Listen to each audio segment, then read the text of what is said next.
Mapumaya Samoa i fe'au matiuti o lenei aso paia.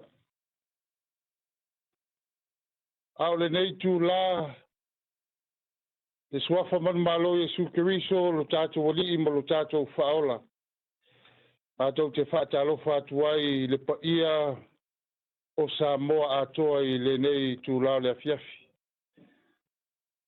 Manatu Samoa lenei tūlā wala au male nganga whaaloalo. O maia se e tātou tāpua i fia i le atua i le nei afiafi. Ia alalanga i le ali'i le lalolangi uma. Ia outou au na atu i le ali'i ma le fia. O maia ia outou i ona luma ma le alanga fia. Ia outou i loa o le ali'i o ia lava le atua. O ia na whaia i tātou. Ua whaia i tātou mona. O lona nu i tātou. O le lafu mamoe o ia whanaina. Amene. A fia maia lo wanganga pa ia le atua lo mātou ka mai le nia fia. Mātou te whaatalo sangaina whaamole lo wanganga pa ia. Ina ia li lingi maia i lungos o mātou watunu. Mātou whaananau ia te oe whaamole. E manuia malilei so se tapu inga mātou te whaia au wai mai lau e tonga i lo mātou tangata. I lo mātou talo wole mawal awa tuai. Amene, amene. La tātou pese o saunia de au pese.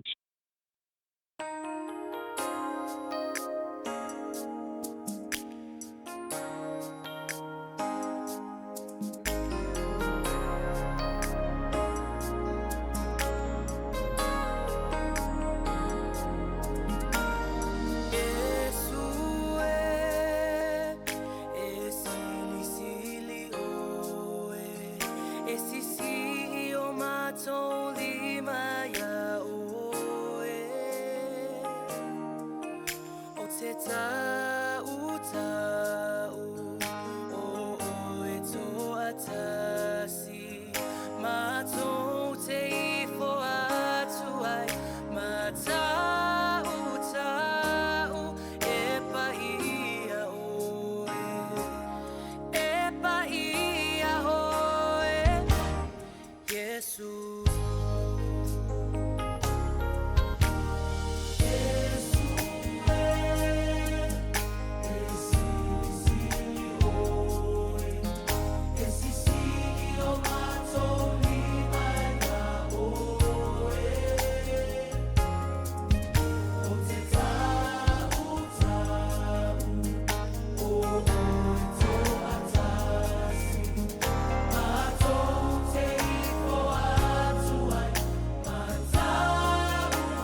la tatou ifo whamaolalo lumo le atua e ala i le tatalo.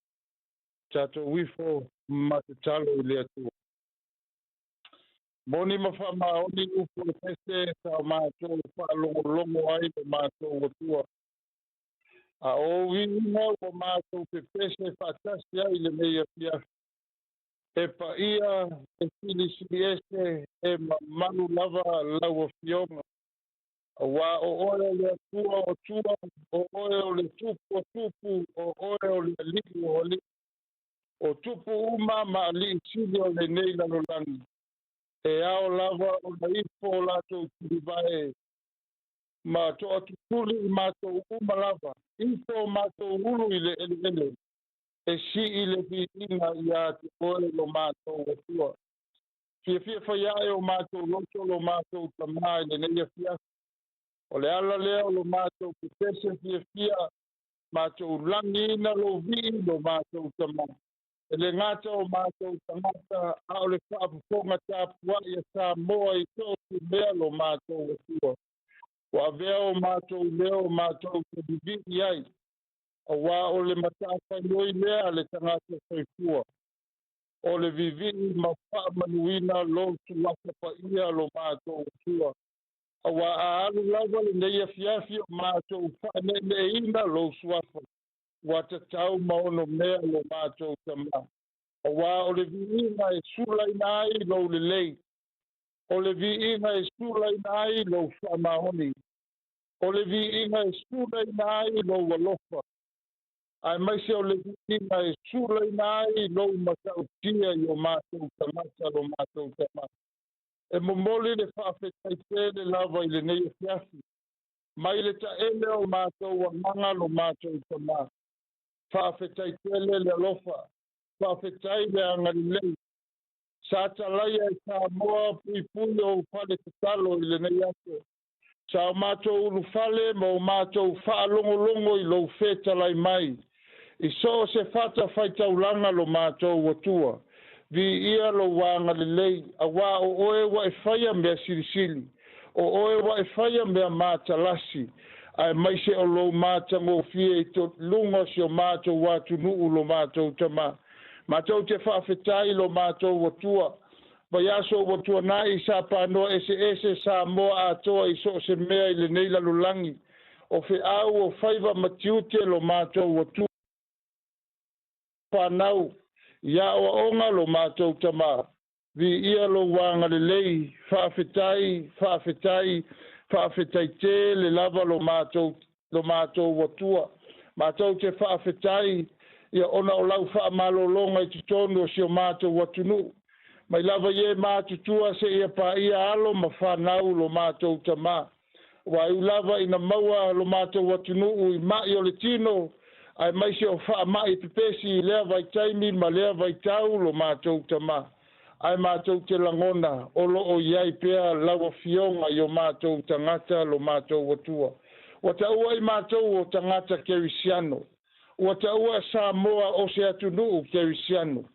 O le ala leo lo mātou wha vanga o le nei taimi. E mo moli atu ai le vi inga ma le whaafetai I lawa fionga. Wa e tai wa ifo uta lo mātou tama. Whaiva o le nei aso, vi ia lo wanga le lei. Whaafetai le nei ala leo wa ala tuai le tapua inga lo mātou watua.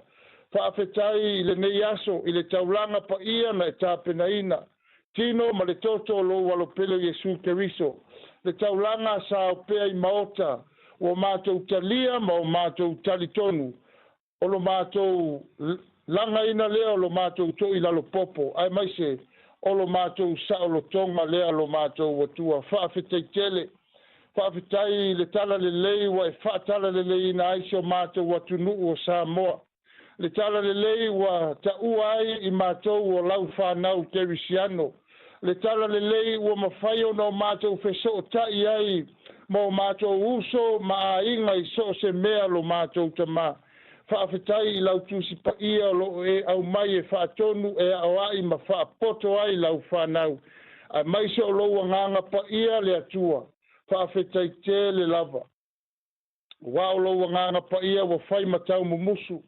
lo wanganga pa ia u fai ma fa manatu yo mātou tangata ai mai se sa mo o mātou watunu mātou te whaafetai le taulanga e tasi ai awhena e tāpina ina a wāso mātou wala i mālolo mātou watua whaafetai le atunu ua e au mai a fai ma o mātou tofi le atunu pele lo mātou watua le atunu e whaavae i a te oe le atunu e whaamua oi me uma lo mātou tama vi ia oe lo mātou watua whaafetai tele whaafetai alofa whaafetai angalelei o le viinga o le whaamanu o le whaafetai o le whaanetanga le atua mātou te momoli ma whaatu maupea i a te oe nei māso uma i o le whaavavau ai mātou te watu i a te oe lo mātou tama whaamole mole whaamangalo i mātou lo mātou tama whaamangalo le ifonga sa moa i le neia fiafi o se ifonga i la mapona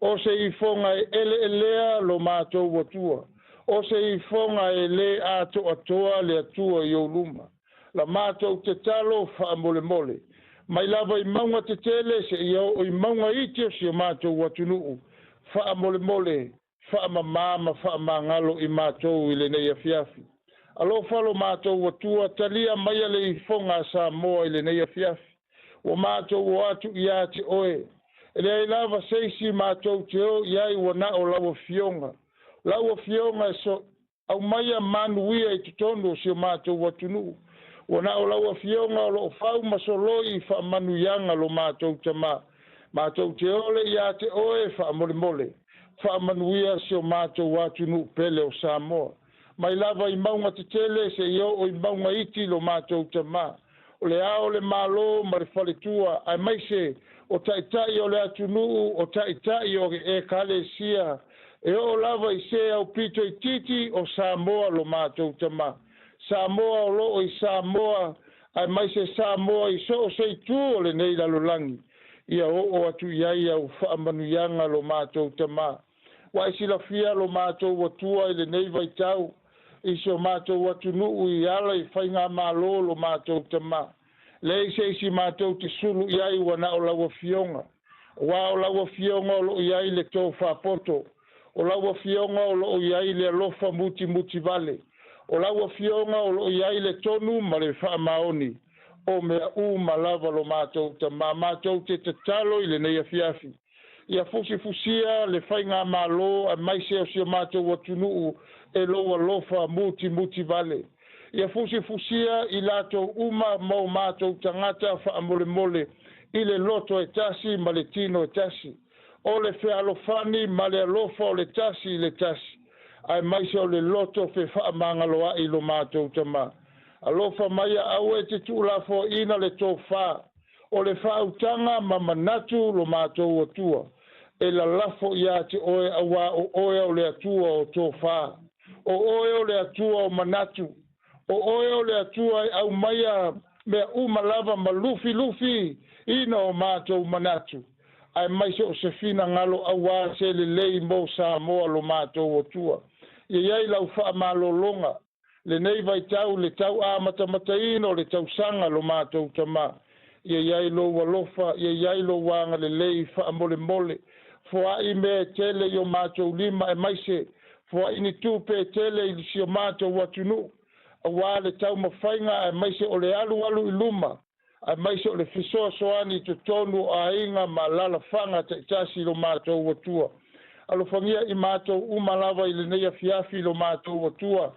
awa te tūlafo ina i mātou lo mātou ta māwha amole mole ia iai lo wanga le lei se taimi o mātou te tala lau tusi pa ia wha manino wha malama ma wha apoto lau whanau lo mātou ta mā se taimi o mātou tau talangia lou finangalo e ala i le upu folfola feta laia lau o fionga ai whaalongolongo Samoa atoa lo mātou watua i le winga moni o lo feta lai mai lo mātou tama alo whangia so o se Samoa i so o se mea lo mātou tama iai lo walofa sausawina i lato uma le toto le tama i mamoe o lato tino lo mātou watua mai o lato tu mai se pa ia le alofi o lato a au Ye sausauina i le toto le tamai mamoe ai maise o fa'alavalava o Iesu Keriso lo mātou tamā fa'amolemole alofangia le ala leo ua ala atu ai la mātou tapuaʻiga i le aliʻipule ma le ʻaufaiga luega foaʻi le tomai foaʻi le poto lo mātou atua ina ia lelei ma matagofie mea uma ae maise ina ia fa'alogologo sa moa i tu'uma o le lalolagi a o lelei mea faiga luega ma tulaga uma lo mātou tamā alofagia i mātou i lenei afiafi fa'amolemole la mātou te tale nā e ala atu le suafa o lo walo pelo Iesu Keriso lo mātou ali'i ma lo mātou whaola. Amene ma amene. O le whaitawina o le awhionga pa ia le atua. Nā maua mai lea ia i le whengainga fau, tu se whengainga fau. Tu se la apostolo i le kalesia i Kolose. Kolose o lona mata upu e tolu. Whaitawina whai upa sifuru ma le lua, se ia whaangate whai upa sifuru ma le wha. Te tala ina o le awhionga pa ia le atua le neia fiafi, la maua mai le tusi al whengainga fau, tusi la apostolo Paulo le kalesia i Kolose o lona mata upu tolu. Whaitawina le whai upa sifuru ma le lua, se ia whaangata ia i le whai upa sifuru ma le wha. Whakonga maia o le au whaitawina. O le nei, ia o ofu o tau i le alofa muti vale. Maleanga le lei, male loto maualalo, maleanga malu, male onosai, whaapei o e ua filifilia e le atua. O e ua pa ia ma alofa ina. Ia whiwhaa pale ai, ma ia whiwhaa maangalo ai o tau. Pe a whai ua angaleanga se tasi. Whaapei o na wha maangalo mai le lii ia te o tau. Ia wha pia fo'i o tau. A o le alofa e lautua lea i mea uma o le fusi lea ato atoa o na le lei ai. Au ia ina ia wha malama ma wha manino. E le nganga o le atua i tonu ia i tato uma le whaita wina o lana fionga pa ia i le neia fiafi. Ma ia tu mau pia lava ia te ia lona lava vi inga. Nei maso umalava e o i le wha vavau lava. Amene. Veia le neia vanoa, e whaatalofa, mau folofa atuai, le paia o Samoa, i le suafa manu malo Iesu Keriso lo tātou wali ma lo tātou whaola. O le na o tātou whaamanatu le tino ma le toto i le neia fiafi.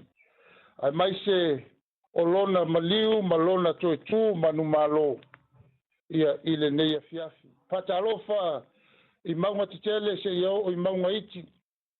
Whaatalofa i taitai o le atunu, taitai o le malo, taitai o ainga taitasi, taitai o lalafanga, taitai o Samoa. Maunga titele se iau o i maunga iti. A tau te whaatalofa, maofolofa i le swafa manu malo Iesu Keriso, lo tātou wali ima lo tātou whaola. Whaatalofa fo i le taitai o le kalesia, the United Methodist Church of Samoa in the world, Reverend Sione Leota, ia ai maisi o le awhainga luenga, ia male kale sia o au i le lalolangi atoa, ma tau te whaatalofa foi. Ia umalava o whaatasi ma mafuta mai le neia fiafi, ia le atua. Whaatalofa mamori le whaafitetele, ia i le umenga, ia ale PMN, ia Radio Samoa, ia ua 531 PI ia wala tuai le whaasalaunga e maise ia o le tapu inga le neia fiafi i o tau pa ia mo tau mamalu ia nunu atu whaatine o tau sala ai whaaftitele le tautua aftai le manatu i sio tātou watunu ia e maise ia o le upo le atua i le aso ma le aso i lātou au nanga whaatalofa ia Samoa ia malo le soifua, malo le langi e mama. Ao le launga le suafo le tamā, male alo, male anganga pa ia, ameni. La mau mai se upu tātou te mawhau whaatasi ai le neia fiafi. I le tusi sao tātou whaitawina mai le whenga fau. Tose l'apostolo Paulo le kalesia I Kolose. Lona mata upo tolu. Fai ta wina fai upo sifuru malelua e fai mamatua o le tātou launga I le nei afiafi. O le nei, ia o ofu o tau I le alofa muti vale. Ma le anga le lei, ma le loto maualalo, ma le anga malu, ma le onosai. Whapei oe ua filifilia E le atua. Oe ua paia ma lofa ina. Ai mai le autu o le nei afiafi. O le taimi o le tu ese o ofu tuai. Ai whamouru ofu fau. O le taimi o le tu ese o ofu tuai. Ai whamouru ofu fau. It is time to take off and put on the new garment. It is time to take off and put on the new garment. Ausa uni se tasio faifi au I lana malanga.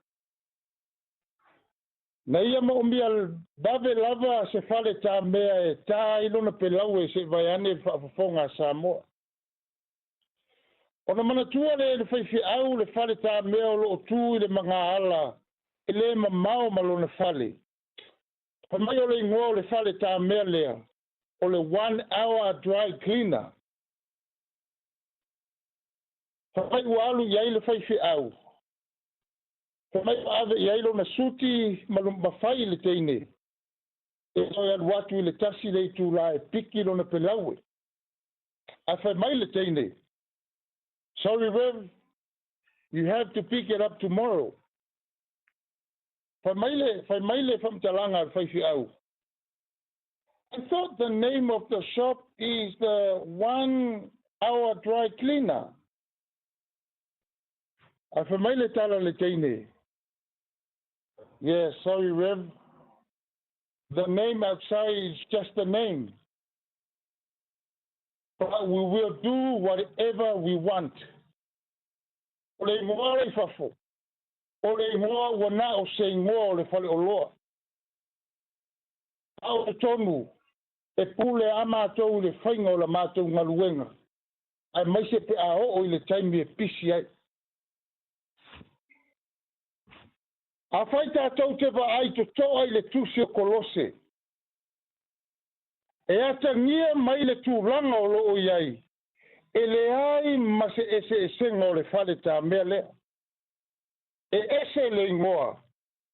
Ese lava mea o loo whai ai. E nā o na tā ua o Kerisiano. Nā o le whaalalangi o I mātou o Kerisiano. Nā o le tau o mātou o Kerisiano. Ai ro pule lava le tangata I lana mea e whai. E pei o le ita. E le ita se Kerisiano. E pei o le loto e le whaamangalo. E pei o le whaita anga. O le tuina nau le anga. O le mata pea pea. O le whaamasino. Maisi. O winga nei o Kolose. E ta ua e Paulo o ofu tuai ma winga tuai. Na whaia ile o langa tuai. Au iai ile o langa ua leta tau o na toi o iai. Whai mai o I mātou o Kerisiano.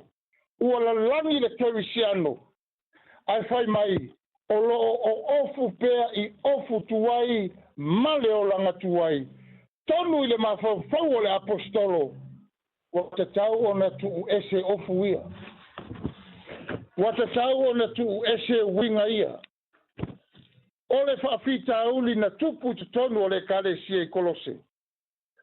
Wa amata o na ofi tala inga se se. Ma ua ai le apostolo. Wa amata o na muli iai tangata Kolose. Fai mai le apostolo ia Kolose. Kolose. A whai o tau o tangata o filifilia e le atua. Ma ua whaapa ia ina. E pau ale fufo le whaafita uli le nei. O le tu ese o winga tuai. Tu ese ofu tuai. Ai ofu ile ofu fou. O a ofu fou. Samoa e pei o le alofa muti vale. e pei o le alofa fua, e pei o le anga le lei, le loto maua lalo, le anga malu, onu sai, ai maise lava fe faa pale pale ai, male fe faa mangalo ai. O ofu ia na fai mai le apostolo, e ta tau ona o ofu ai. Samoa ma le whaafonga anga le nei fiafi. O a ofu ia tātou te ofu ai le amatanga o le malanga le nei tausanga. O ofu a tātou I winga tuai ma ofu tuai. E te vaava ai fo lava oe ia te oe. Po ua e tu ese winga tuai ia. Po le nae alu lua lava tātou. Oi mātou I nei Sydney. Tasil off. One of the best comments that we need to put on, as Paul said, ole se wha pale pale ai, male se wha mangalo ai. Bear with one another and forgive whatever complaints you may have against one another. Ole nau naule tausi le nofo le lei, male vale lei maisi ma wha mangalo. E ui ni tua inga mani fai tionga, olo o wha sanga ia te oe, e tupu ai leita. Va aile ofu o le alofa. Va aile ofu o le file mu. Va aile ofu o le wha mangalo. Ave ese le ofu o le wha masino. Ave ese le ofu o le tusi lima. Fai mai le wha mamafa le apostolo, ia o ofu. Samoa, e iei taimi e maua i tātou ofu. A le whaafita auli.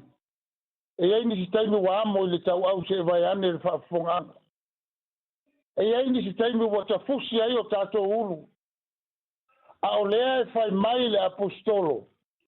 A alu le malanga a e tupu ni pefea. E te tau ona e toi tilo. E te tau ona e toi sila. Po o le alu ofu o lo fai. Po o wha maulu lo ofu. Po o le nai tau ai lo tau au. O le wha manatu I le neia fiafi. Ai maise o le wha manatu o le apostolo. Samoa e te tau. E te tau ona o tātou o ofu ma whaangalo winga tuai. E te tau ona o tātou te pailuma ma tātou vaava ai I winga fau.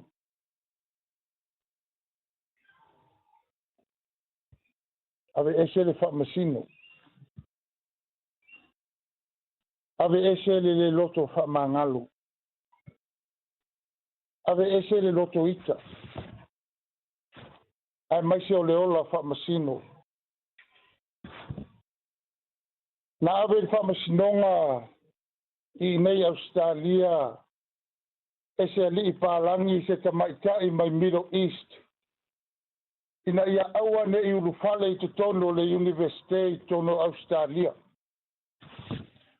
Ai na ua umau na whaasai le tangata le nei le teine lea le Middle East I tutono le University. O na alu lai o le teine wa su le tamaloa lea. E uma e le whaamasinonga. E manu malo le tamaitai. O na talo sangala I o le li I pālangi le nei. I le whaamasino laua fionga le li whaamasino. E mawhai o na maise avanoa se iau talo sanga ai le tamaitai male a inga. Ina ia whaamangaloa. A wha mai le tamaitai le nei le li whaamasino. Laua fionga le li whaamasino. O lewa no whaamangalo I le nei. Ua fesili le li whaamasino. Ai se au e whaamangalo ai. Ai o lea ua o lowo langa atua wale toi au ngā.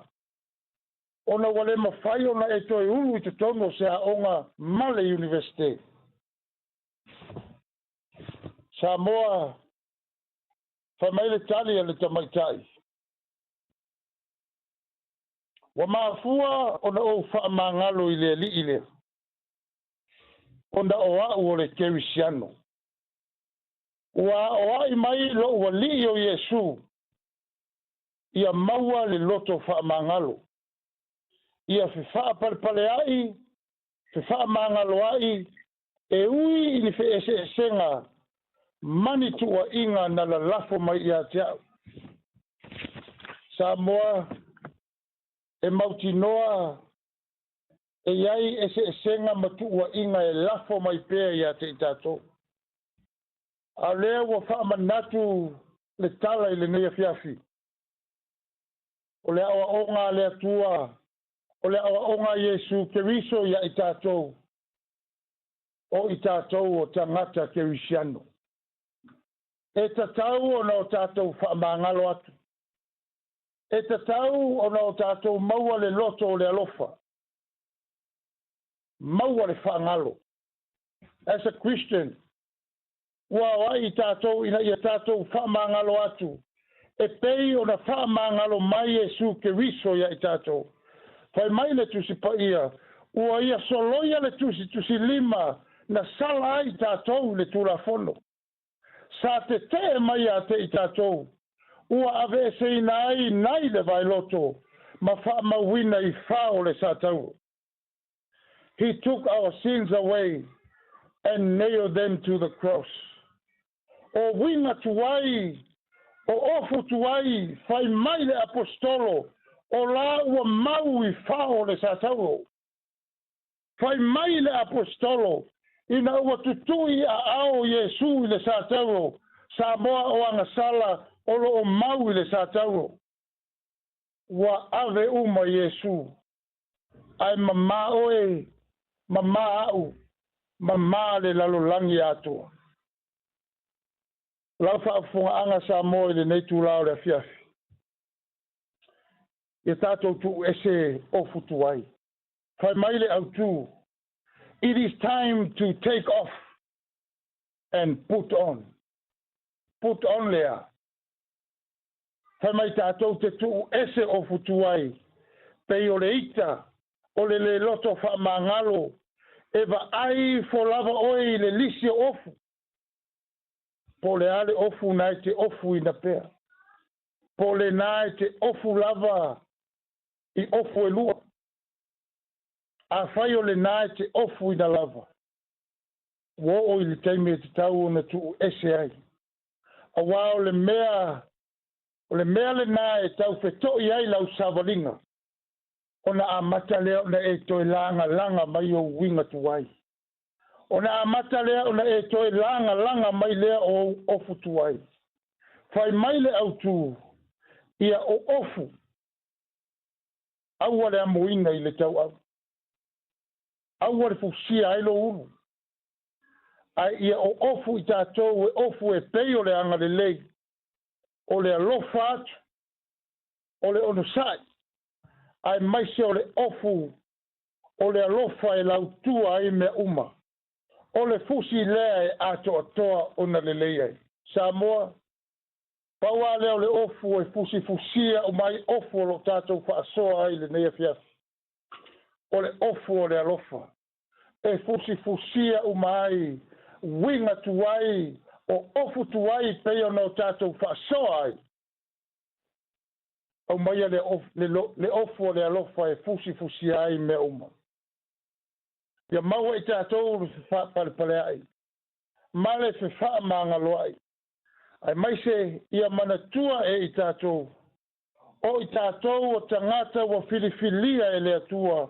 O e ua pa ia ma lofa ina e le atua. Sa moa o loto i le alofa o le atua i tutono se o tātou wa tunu.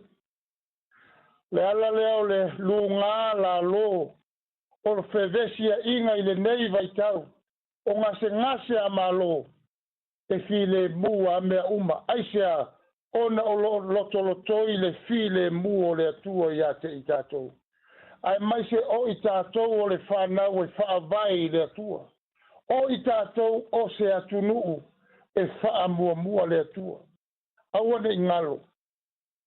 E le file mua le whainga malanga o lo tau amatenei. E iei teimi e so wai. ai taimi e lalanga ai pe awali.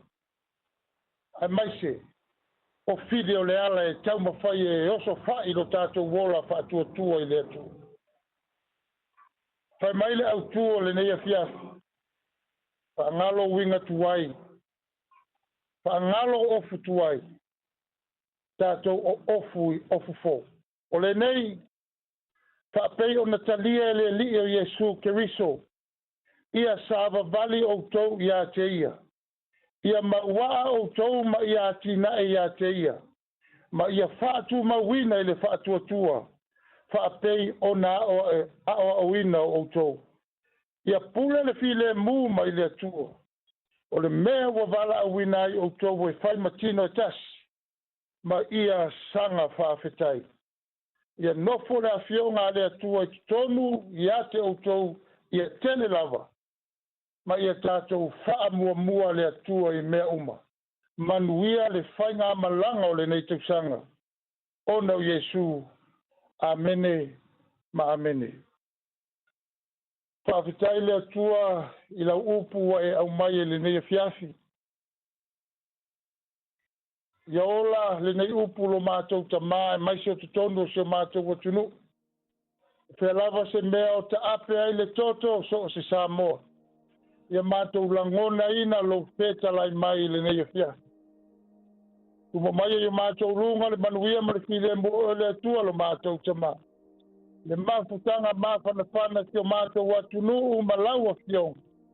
Nei māso u malava e o i le whaavavau lava. Amene, ma amene.